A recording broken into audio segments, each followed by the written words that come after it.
jodoh itu tidak ada yang sempurna. Maka kita tidak perlu mencari yang sempurna. Karena kalau dia sudah sempurna, dia tidak memerlukan kita. Iya kan? Ya, kalau dia sempurna ya dia tidak memerlukan kita. Yang kedua, biasanya kalau dia sempurna dia nggak mau sama kita. Itu yang lebih jelas itu. Jadi yang penting itu bukan jodoh sempurna, tapi jodoh yang tepat.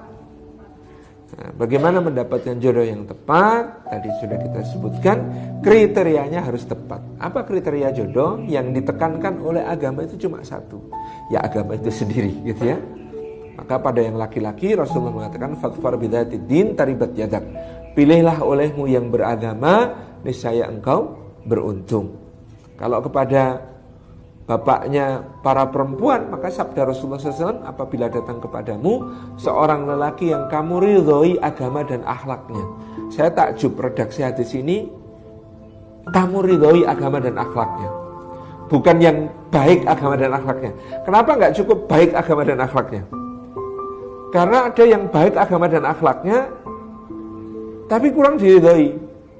Ada bapak anaknya dilamar, itu orangnya itu soleh, ustadz, tapi saya ini nek subuhan itu kalau ndak kunut ndak mantep ya. Lah itu calon menantu saya itu belas nggak mau kunut itu.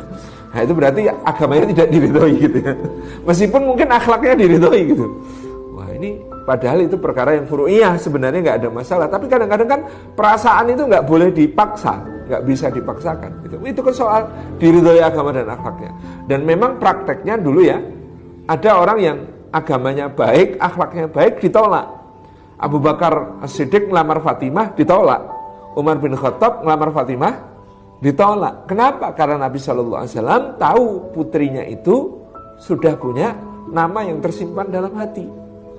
Dan itu bukan Abu Bakar, dan itu bukan Umar. Nah, meskipun Umar dan Abu Bakar ini baik agama dan akhlaknya, tapi sebagai orang tua dia harus memperhatikan hati putrinya.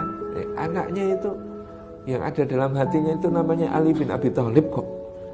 Ya harus diprioritaskan yang kemudian menjadi apa yang ada di hati putrinya. Itu.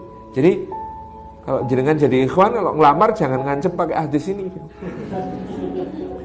Kalau Rasulullah SAW bersabda,